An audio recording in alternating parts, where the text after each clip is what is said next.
The autumn of 1812 had already turned the elms along the drive to Copper when Clara Fenwick stepped down from the hired cart at the gravel sweep of Thornfield Park, carrying everything she owned in a single trunk and a leather satchel pressed against her ribs.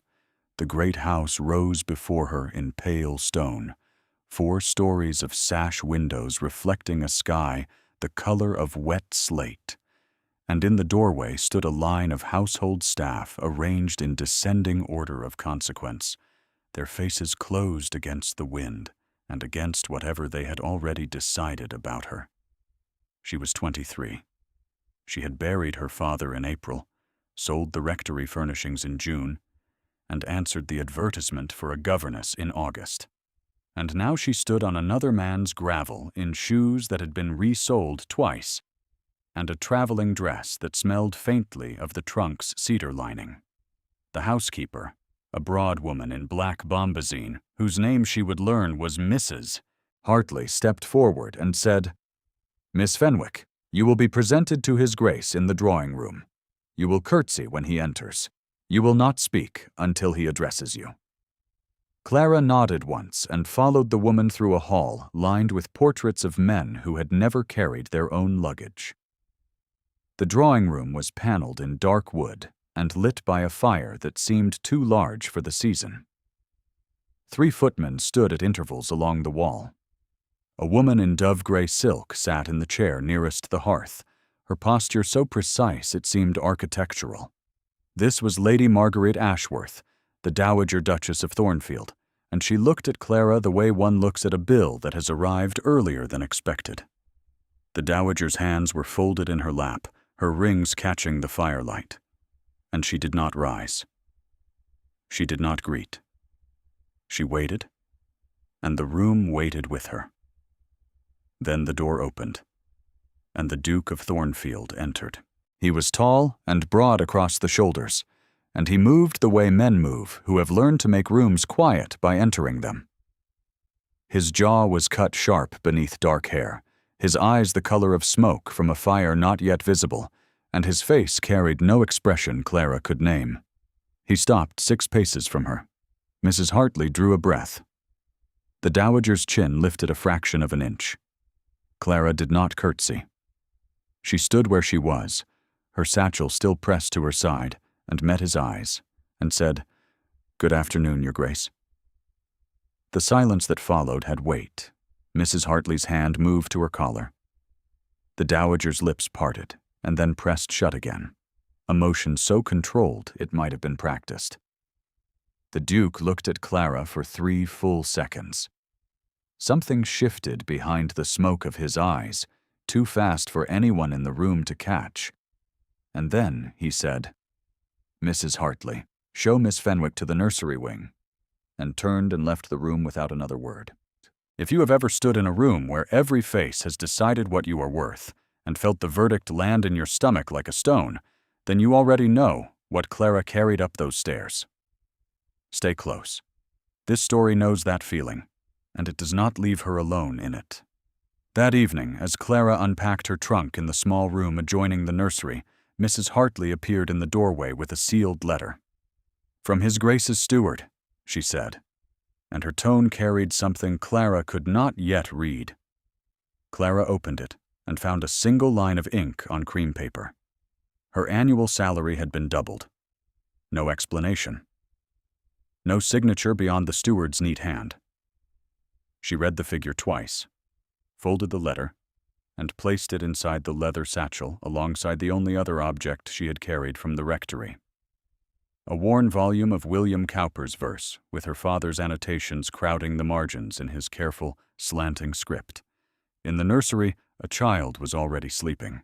Sophia Ashworth was 6 years old, small-boned and dark-haired like her father, and she had not spoken a word in 2 years. The household knew why. Everyone at Thornfield knew why. The child's mother had died bringing a second baby into the world, and the second baby had died with her. And Sophia had closed her mouth on the day of the funeral and had not opened it since. 3 governesses had come before Clara. Each had lasted less than a season. The Dowager had chosen them all, and each had curtsied beautifully, and none of them had been able to make the child look up from her lap. Clara stood in the doorway and watched Sophia sleep, the small chest rising and falling beneath a coverlet embroidered with the Ashworth crest, and she thought of her father's voice reading Cowper aloud in the rectory parlor on winter evenings, and she thought of silence, and she thought of all the things a child might keep locked inside her mouth when the world had already taken the one voice she trusted most. She closed the door softly and returned to her room and opened the book of verse to the page where her father had written, in the margin beside a stanza about evening light, "All comfort begins with being heard." She did not yet know what the doubled salary meant. She would learn. The household of Thornfield Park operated on a schedule as precise as a ship's bell, and within it, Clara occupied a position that was neither servant nor family, neither visible nor entirely unseen. She took her meals in the small parlor adjacent to the nursery. She was not invited to the drawing room. She was not addressed by the dowager, who passed her on the stairs each morning without acknowledgement, her dove-gray skirts whispering against the banister with the sound of a door being pulled shut. The footman nodded to her. The cook sent up adequate meals. Mrs. Hartley delivered instructions in a voice that was not unkind and not warm, a voice calibrated to the precise temperature of professional tolerance. On the third morning, Clara heard the dowager's voice through the half-closed door of the morning room. Lady Marguerite was speaking to Mrs. Hartley, and her tone carried the particular polish of a woman who has never needed to raise her voice to be obeyed. "The clergyman's girl," the dowager said. "That is what we have been given. A clergyman's girl with a mended dress and no letters of reference beyond a country bishop who likely owed her father a favor. She did not curtsy, Hartley. She looked at my son as though she had a right to." Mrs. Hartley murmured something Clara could not hear. "A right," the dowager repeated. "To look at the Duke of Thornfield, in his own drawing room, in shoes that have been resoled." Clara's hand tightened on the banister. The words followed her up the stairs and into the nursery wing like a draught beneath a door.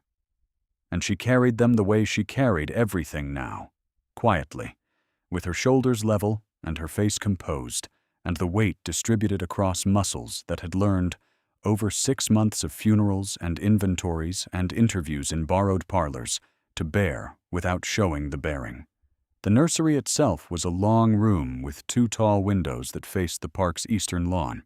The wallpaper had faded to a color between blue and gray, and the furniture was solid, well-made, chosen for a child who had once been expected to grow into a household that would notice the quality of her surroundings. A rocking horse with a real horsehair mane stood in the corner, untouched. A shelf of picture books lined the wall beneath the window, their spines uncracked. A small pianoforte, scaled for a child's hands, sat closed and silent beside the hearth. Every object in the room was waiting for a girl who had stopped reaching for things 2 years ago. Sophia sat at the small table by the window, her hands folded, her face turned toward the park's bare trees with the fixed patience of a child who has learned that waiting is the only occupation left to her. She wore a plain muslin frock, white and clean, and her dark hair was braided neatly by a nursemaid who came and went each morning without speaking to her. The child did not look up when Clara entered. She did not look up when Clara pulled the second chair to the table. Her stillness was not defiance. It was something more thorough than that, a stillness that went all the way through her, as though the part of her that might have moved toward another person had simply been put away with the rest of the life she had lived before. "Good morning, Sophia," Clara said. She set the book of Cowper on the table between them, its leather cover soft and dark with years of handling. "My father used to read to me from this book every evening. He wrote his thoughts in the margins. Some of them are very wise, and some of them are just complaints about the weather. Shall I read to you?" Sophia did not answer. She did not look at Clara. Her eyes remained on the window where the first leaves of autumn were turning loose from the elms and drifting across the lawn in the manner of small, exhausted travelers. Clara opened the book and began to read. She read for an hour. She read about evening and about the slow turn of seasons and about the particular quality of light that falls through English windows in November. And her father's annotations accompanied the verses like a second voice, a voice Sophia could not hear and Clara could not silence. She did not ask the child to respond. She did not ask her to look. She read with the steady warmth of a woman who understood that some silences are not refusals, they are shelters, and that the only honest way to enter a shelter is to sit beside it and wait. On the 5th day, something changed. Clara was reading a passage about bird song, her voice low and unhurried, when Sophia's hand moved across the table. The motion was small and tentative, a child's fingers uncurling from a fist, and it stopped just short of Clara's wrist. Clara did not look down. She kept reading. Sophia's fingertips touched the back of Clara's hand and rested there, light as a leaf landing on water. In the doorway, unseen by both of them, the Duke of Thornfield stood with one hand on the frame and the other pressed flat against his waistcoat, over the place where a small gold locket rested against his chest. His face was still as ice over a moving river. His breathing had stopped. He watched his daughter's fingers on the governess's hand, and he did not move, and he did not speak, and he did not enter the room. And after a long moment, he stepped back into the corridor and pulled the door to without a sound, and the hand at his waistcoat stayed where it was for 3 steps, before he forced it to his side. That afternoon, Mrs. Hartley delivered a new instruction to the nursery wing. "His Grace's orders," she said, and something in her expression had shifted, a softening at the corners of her mouth that Clara could not account for. "Miss Fenwick is not to be disturbed during lessons. No one is to enter the nursery during lesson hours without His Grace's explicit consent." Clara heard the words as restriction. She heard a duke drawing boundaries around his property, his child, his household, and she felt the walls of Thornfield close a fraction tighter around her. She did not hear what Mrs. Hartley heard, which was a man who had not issued a direct order about his daughter's care in 2 years, suddenly issuing one about the woman who had made his daughter reach out her hand. The following week, the dowager's carriage returned from a morning call with an additional passenger. Miss Penelope Graves was 19, fair-haired, and dressed in the palest blue muslin Clara had ever seen, a color that seemed to have been selected specifically to make every other fabric in the room look coarse. She was the daughter of Baron Graves of Ashwick, whose lands bordered the Thornfield estate, and she entered the drawing room with the particular confidence of a woman who has been told since birth that her place in the world is already secured and merely awaits her arrival. The dowager had invited her for a week. The dowager had also invited her mother, Lady Graves, and 3 families from the neighboring parishes, and a dinner was arranged for the second evening, and Clara was informed by Mrs. Hartley that she would bring Sophia down to the drawing room before the meal to be presented to the guests. Clara dressed Sophia in her best frock, a white lawn pinafore with lace at the collar, and brushed the child's dark hair until it shone, and knelt to fasten the small pearl buttons at her back.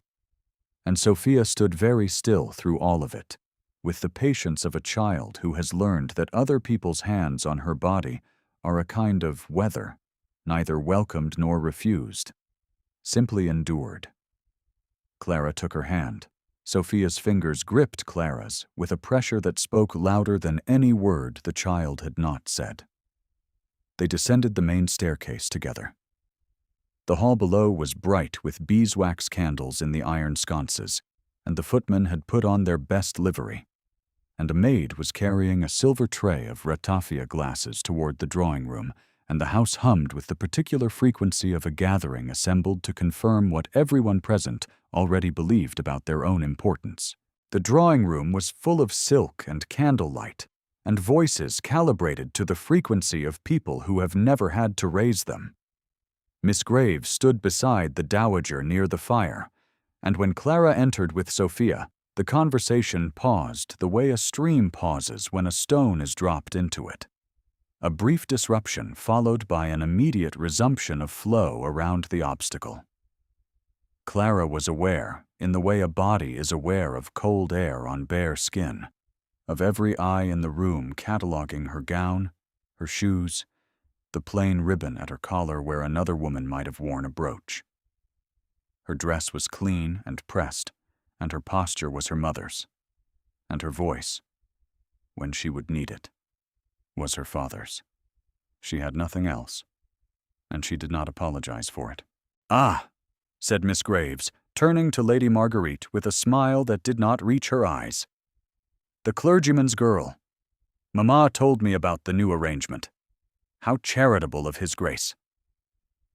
The words landed in the room like coins on a marble floor.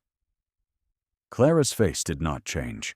Her hand on Sophia's tightened by a fraction, and the warmth that had been building in her chest over 5 days of reading and waiting and watching a child's hand creep toward hers turned to something hotter and more precise, something she pressed down beneath her breastbone the way one presses a handkerchief over a wound to stop the bleeding.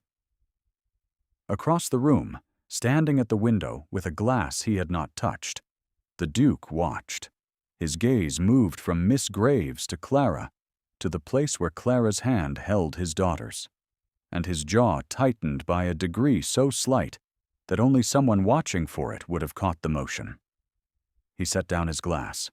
"Miss Fenwick," he said. And the room quieted at the sound of his voice, because rooms always quieted when he spoke. "How is Sophia progressing with her letters?" It was a question that had no practical reason to be asked in a drawing room full of dinner guests. Clara knew this. The dowager knew this. Miss Graves, whose smile had not quite recovered its shape, knew this. Clara met his eyes, and the heat beneath her breastbone shifted into something she could not afford to name. And she said, "She is making progress, Your Grace. She is a careful and attentive student." He nodded once.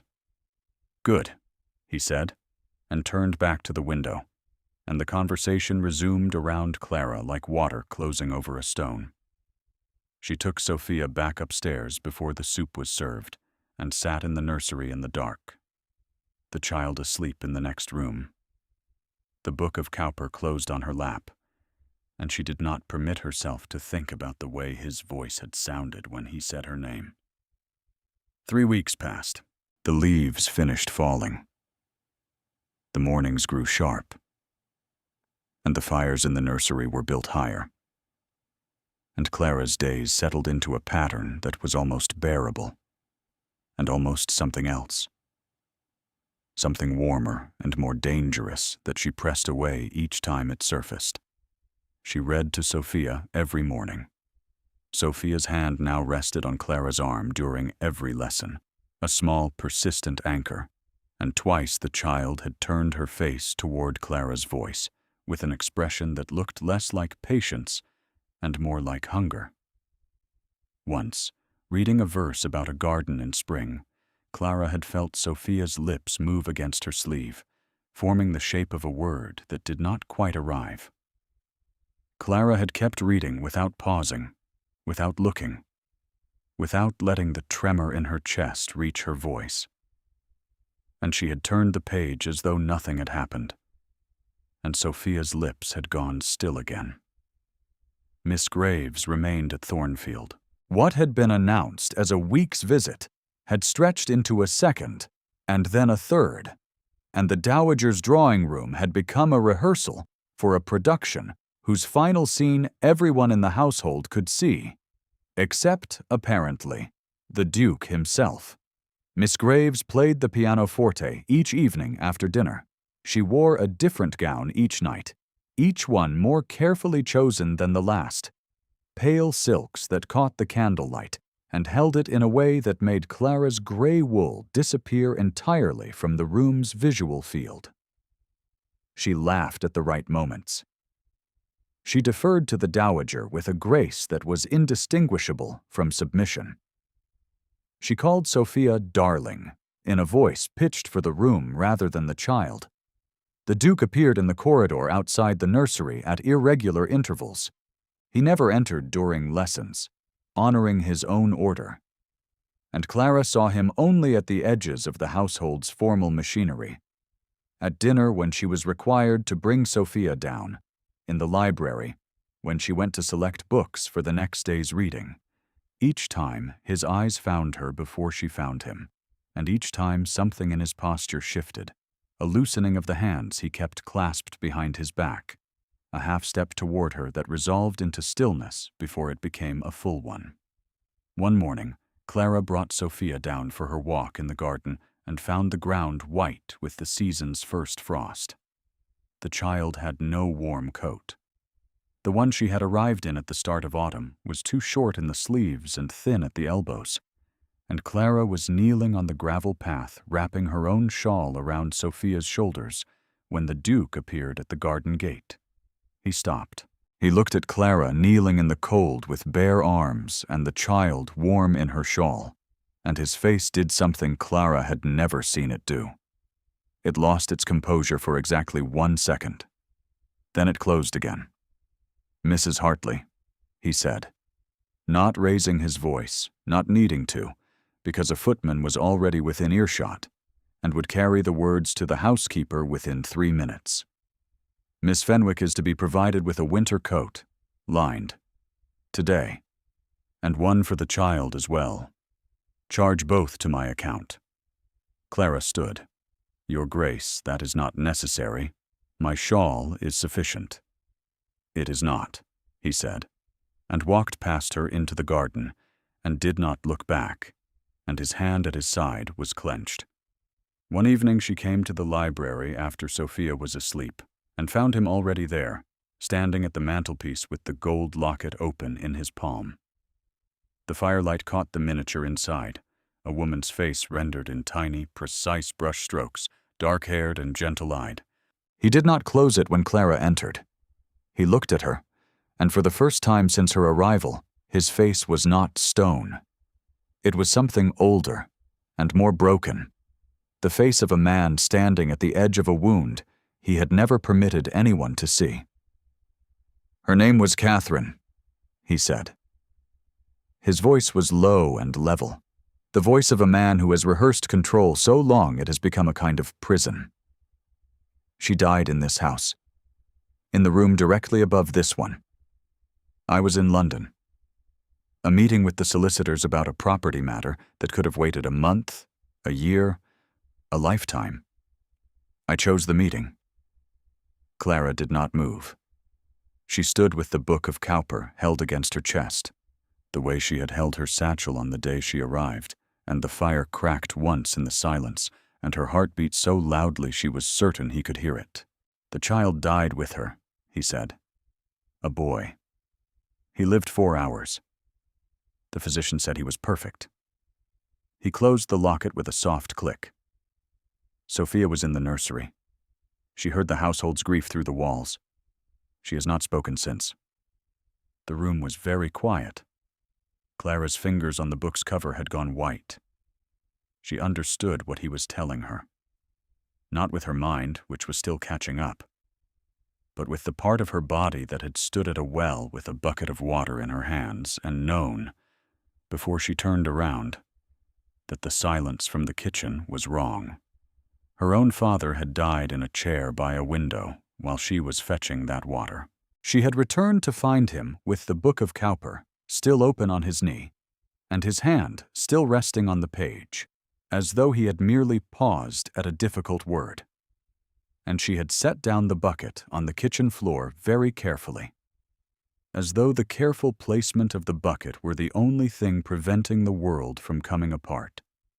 And she had not been able to forgive herself for the well, for the water, for the 30 steps between the kitchen door and the place where he sat. She wanted to say all of this. She wanted to tell him that she lived in the same room he lived in, the room with no windows, the room where you pace the same 30 steps over and over, measuring the distance between where you were and where you should have been. She said, "I am sorry, Your Grace, for Catherine, and for the boy." He looked at her. His eyes moved to the book she held against her chest, and something in his expression changed, a recognition so quiet it might have been imagined. His gaze dropped to her hands, to the white knuckles on the leather cover. And he saw what she was holding, and he understood, without being told, that she was holding everything she had left of someone she had also lost. "What is that book?" he asked. His voice had changed. It was still low, still level, still the voice of a man accustomed to control. It was also, for the first time, the voice of a man asking a question he actually wanted answered. "Cowper," Clara said. "My father's copy. He wrote in the margins. I read from it to Sophia every morning." Something passed across his face. She could not name it. She was not certain she was meant to see it. "Go to bed, Miss Fenwick," he said. "The fire is dying." She went. Halfway up the stairs, her hand found the banister and gripped it, and the warmth in her face was not from the fire, and her pulse was visible at her wrist, and she did not turn around, and she did not need to, because she knew with the certainty of a body that understands what the mind will not yet permit that he was still standing at the mantelpiece, the locket in his closed hand, watching the doorway she had passed through. If this story has already settled into your chest like something you recognize, you are not wrong. Stay. The moment she has been waiting for, the moment she does not yet believe she deserves, is closer than she thinks. The letter arrived on a Tuesday. Clara found it on the small table in her room when she returned from the morning lesson, a single sheet of cream paper folded once and sealed with the Ashworth crest. She opened it with hands that already knew what it contained, the way hands sometimes know before the mind permits.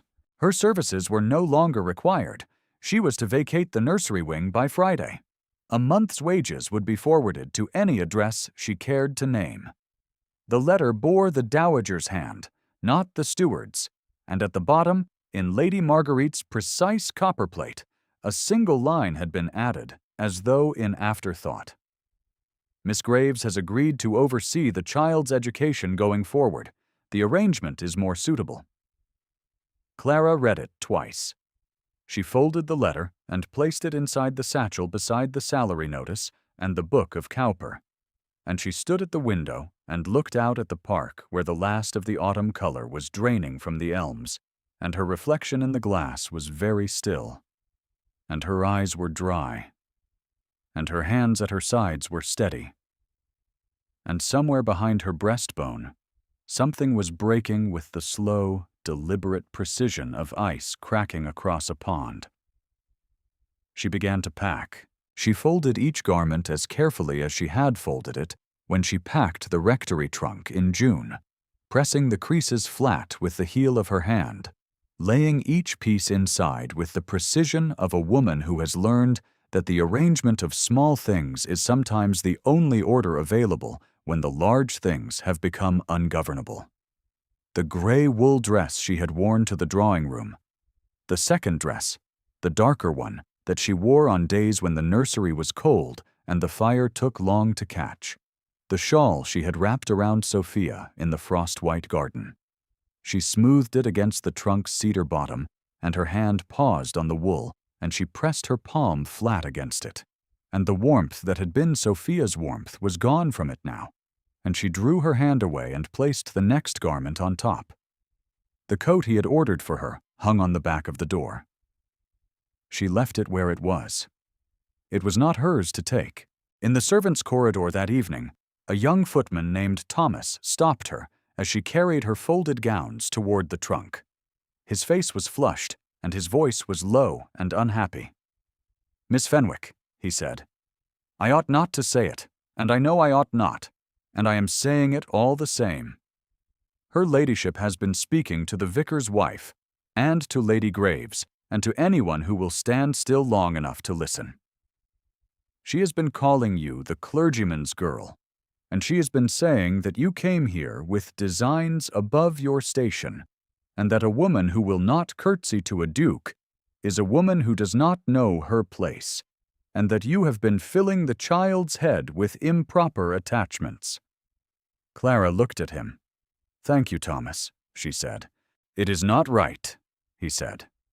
"What you have done for Miss Sophia, it is not right that they should send you away for it." She carried her gowns to the trunk and laid them inside and placed the satchel on top, and she was reaching for the book of Cowper on the bedside table when a sound came from the doorway. A sound so small and so impossible that Clara's hand froze in the air above the book's worn cover. "Stay." One word. Sophia stood in the doorway in her white nightgown, her dark hair loose around her shoulders, and her mouth was open, and the word had come from it.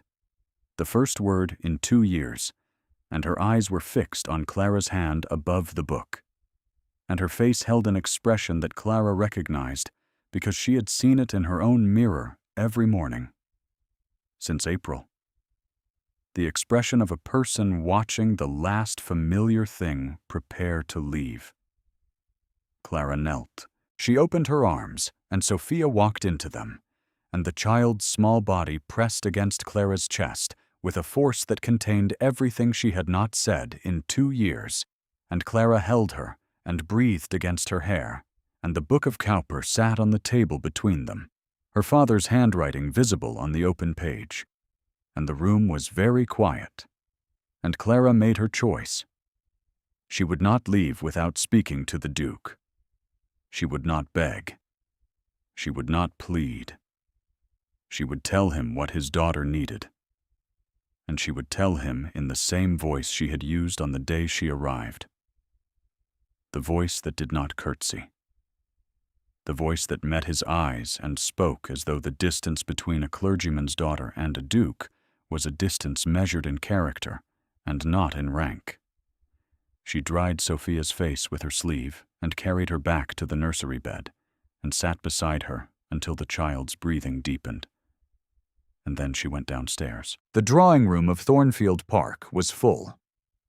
The dowager had arranged a gathering, a small assembly of the neighboring families who constituted the society of the parish, and they stood in clusters among the dark paneling and the firelight, and their voices carried the particular hum of people who have been invited to witness something they do not yet fully understand. Miss Graves stood beside the dowager near the mantelpiece, dressed in ivory silk, her posture a mirror of Lady Marguerite's own. Lady Graves sat in the chair by the window. The vicar and his wife occupied the settee. 3 families from the surrounding estates filled the remaining chairs. Lady Marguerite raised her voice. "I have asked you here this evening to share a small piece of welcome news. Miss Graves has generously agreed to take on the care of my granddaughter's education. She brings connections and accomplishment, and I am glad to say, a family whose name requires no introduction in this parish. The previous arrangement was, as many of you know, irregular. It will be corrected." The room murmured its approval. Miss Graves inclined her head with a modesty so practiced it might have been rehearsed before a glass. Clara stood at the edge of the room, near the door through which she had entered on her first day, in the same shoes and the same dress that smelled faintly of cedar, and the verdict of the room passed over her like a weather she had already learned to survive. The door behind her opened. The Duke of Thornfield stepped into the drawing-room with Sophia at his side. The child's hand was in his, and in her other hand she held a worn leather volume of verse, its cover dark with years of handling, a book she had taken from Clara's bedside table and carried down 2 flights of stairs in her small, determined grip. The room went silent. Edmund crossed the drawing room in 4 unhurried strides. He stopped in front of Clara. His face was no longer stone. It was something she had never seen before, something open and resolved and quietly furious in the way that a man is furious when he has permitted the wrong thing to continue for exactly long enough to understand what the right thing costs. He looked at her. She looked at him. The fire cracked once. "Miss Fenwick stays," he said, "as the next Duchess of Thornfield." The words landed in the room the way a seal lands on heated wax. Irrevocable. The dowager's hand moved to the arm of her chair and gripped it, and her mouth opened and closed without producing sound, and then opened again. And what came out was fragmented. A half-word, a breath, a repetition of Edmund that trailed into nothing. Miss Graves's smile had gone. Her face was perfectly white, and her gloved hand at her side opened and closed once. A small motion that contained the entire collapse of a future she had been assured was hers. Lady Graves rose from her chair and sat down again. The vicar's wife touched her husband's arm. In the silence after the words, Edmund did not look at his mother. He did not look at Miss Graves. He looked at Clara, and his eyes held the expression she had seen once before in the doorway of the nursery when Sophia's hand had crept toward hers, the expression of a man watching something he thought he had lost return in a form he did not expect and could not refuse. The vicar cleared his throat. "Your Grace," he said carefully, "may I understand you to be announcing an engagement?" "You may," Edmund said. Sophia tugged on Clara's hand. Clara looked down. The child held up the book of Cowper, open to the page where Clara's father had written in the margin, "All comfort begins with being heard." Sophia pointed to the words. Her mouth moved. "Read," she said, her second word. The room exhaled. Mrs. Hartley, standing near the servants' entrance, pressed her hand to her mouth. The dowager's grip on the arm of her chair had not loosened, and her face had taken on the particular stillness of a woman who is recalculating the architecture of her world, and finding that the foundation she had trusted, the certainty that rank and connection and a proper curtsy were the load-bearing walls, was not the foundation at all. It had never been the foundation. The foundation was the small hand reaching for the governess's wrist. It always had been. Edmund's hand found Clara's. His fingers closed around hers with a pressure that was deliberate and warm and steady, and she felt his pulse against her palm, and it was faster than his face suggested, and she understood in that moment that his stillness had never been coldness. It had been the discipline of a man holding himself away from the one thing he wanted, because the last time he had wanted something and looked away for a single afternoon, it had died in the room above the library. He was not looking away now. That evening, after the guests had departed and the dowager had withdrawn to her rooms with a silence that was not defeat and not acceptance and not yet understanding, Clara sat in the study beside the fire with Sophia asleep across her lap. The child's dark hair fanned against Clara's arm, and her breathing was slow and deep, and the book of Cowper lay open on the chair's arm between Clara and the man who sat beside her.